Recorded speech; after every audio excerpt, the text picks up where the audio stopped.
Good morning, class. I just wanted to finish lesson four's guided practice. There's one more problem that we're going to look at, problem number 5, and also the independent practice. So let's begin. So for problem number 5, we have these coordinates. X equals -2, 1, y equals 0, -3, w equals 4, -1, and z is 2, 3. And it says, given each set of vertices, determine whether x, y, w, z, quadrilateral w, or x, y, w, z is a rhombus, a rectangle, or a square. List all that apply. So this problem is very important because it allows us to see this concept that we're learning from this lesson. And there's an example. The example number 4 from page 834 breaks it down. So I'm going to read you what example 4 says. So if the diagonals of the parallelogram are congruent, then it is a rectangle. If they are perpendicular, then it is a rhombus. If they are both congruent and perpendicular, then the parallelogram is a rectangle, rhombus, and square. So looking at this problem, we are going to do multiple steps. And so the first thing is to determine the distance formula to compare the diagonal lengths. So what that means is we are going to draw diagonals xw right there and yz. So we're going to look at the diagonal lengths.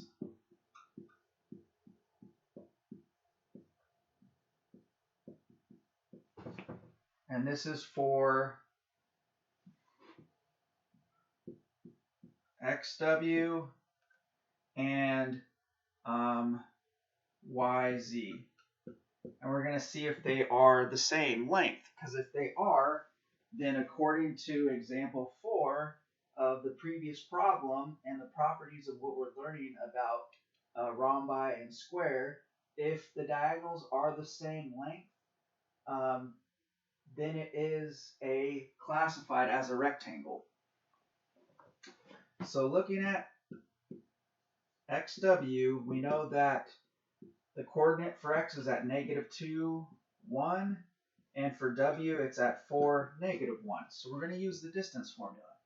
That's going to be x2 minus x1 squared plus y2 minus y1 squared. So essentially it's the square root of x2 minus x1 squared plus y2 minus y1 squared. Doing the math, we're going to take one of the x values. So I'm going to take 4 and subtract -2 and square it, and then we're going to add -1 minus 1 squared. That's going to give us the square root of 6 squared plus -2 squared. So that's going to give us the square root of 36 plus 4, which is the square root of 40. So that is going to be the length of diagonal xw, is the square root of 40. And now what we're going to do is find the diagonal length of yz to determine if that is the same as the square root of 40. So for y's coordinate, it's at 0, -3. And then for w's coordinate, it's at 4, or sorry, for z's coordinate, it's at 2 and 3. So now we're going to also do the distance formula, which is the square root of one of our x values, subtracting the other, and then adding one of the y values and subtracting the other. So we're going to have 2 minus 0 squared plus 3 minus a minus 3 squared. So we're going to have the square root of 2 squared plus 3 minus a minus 3, so that's 9 squared. So that's going to give us the square root of 4 plus, 3 minus 3, that's 6 squared. I'm hearing my daughter kind of being a little loud out in the living room, and it's distracting me. So it's going to be 3 minus a minus 3. That's going to be 6 squared. So we have, again, 4 plus 36, which is the square root of 40. So since these diagonal lengths of xw and yz equal the square root of 40 and they're the same, that means that this parallelogram is classified as a rectangle. We know that for certain. However, we have to continue on in the process because the question is asking whether it's a rectangle, square, or rhombus. So the next step is to look at the diagonals to see if they are perpendicular. So what we're going to do is use the slope formula to see if the diagonals are perpendicular, meaning they form a 90-degree angle right here. We're going to see if they do. So what we're going to do is the slope formula, if you recall,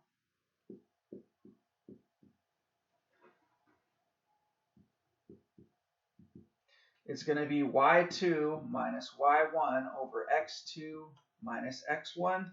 So finding the slope for xw, we're going to again take these coordinates and we're going to have -2 and 1.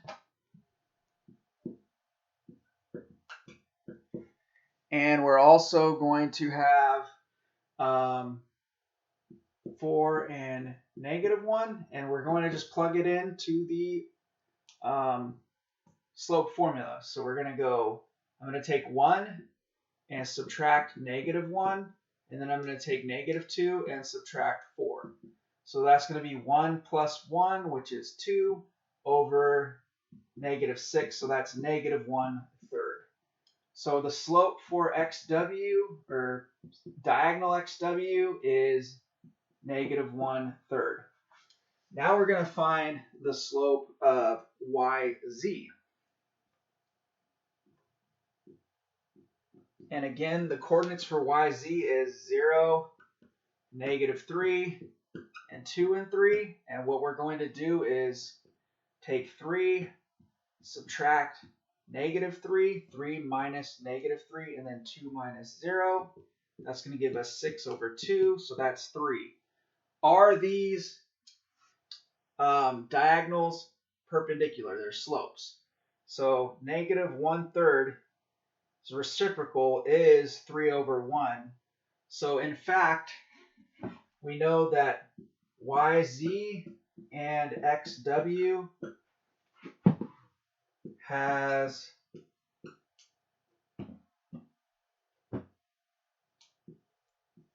perpendicular slopes. So we know that they have perpendicular slopes. So basically, if you look at example 4 of the previous page on 834, if the diagonals are perpendicular, which they are, it means that this is classified as a rhombus, this parallelogram. So we know based on the slopes being perpendicular in the diagonal, meaning they form a 90-degree angle. Sorry, right there. Oh, man. Basically, it's a 90-degree angle. We know that this is classified as a rhombus as well as a rectangle. But we're not finished. We have one more step. We need to see if this parallelogram can be also classified as a square. And the way that we do that is using it's the distance formula for the lengths of each of the sides. So if x and z, if the sides, my Bluetooth just disconnected. Let me just try to get that back on.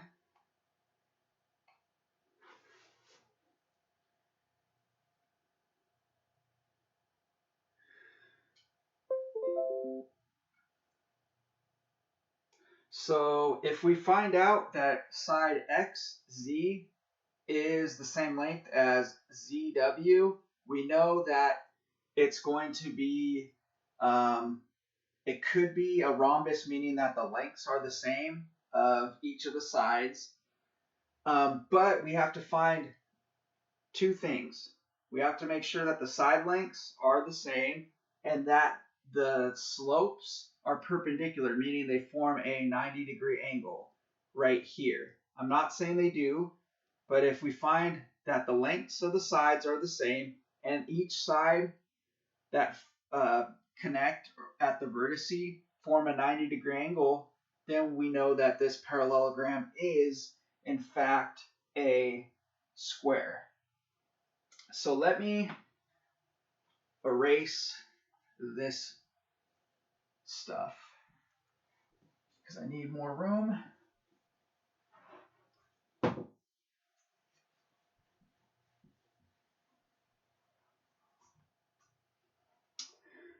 All right.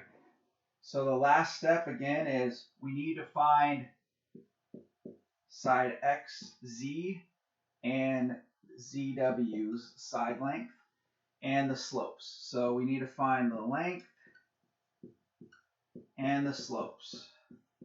Because if the lengths are the same, we know that it could be classified as a rhombus, but we've already proven that it is a rhombus. So we know that they are the same. But I'm just going to show you, because since the diagonals formed a 90-degree angle, it's a rhombus.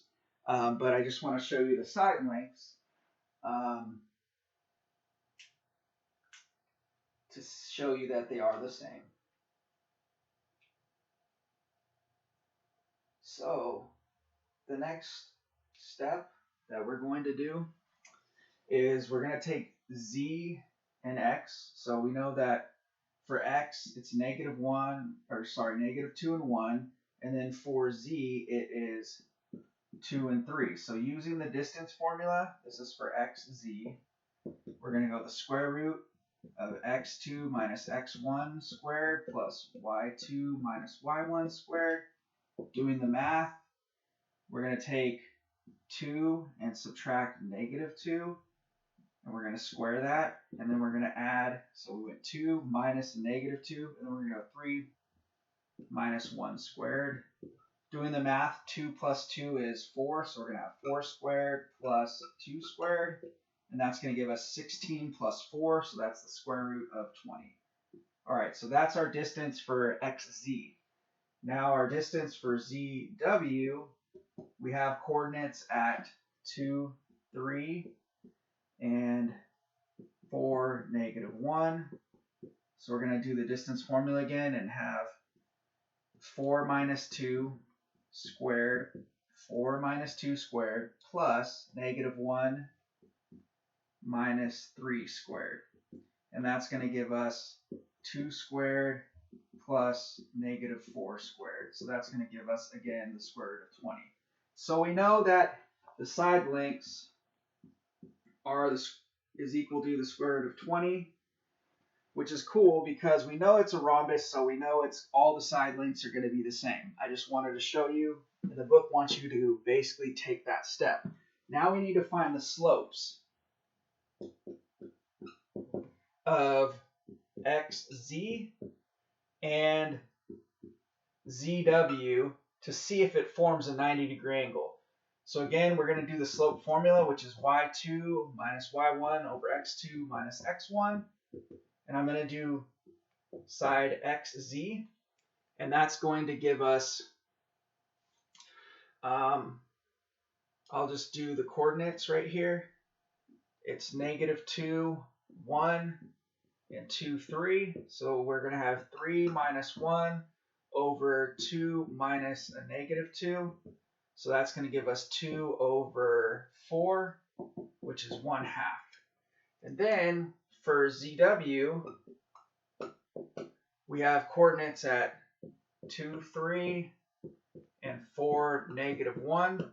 So we're going to go y2, which is, we're just going to go 3 minus -1 over 2 minus 4. So that's going to give us 4 over negative 2, which is negative 2.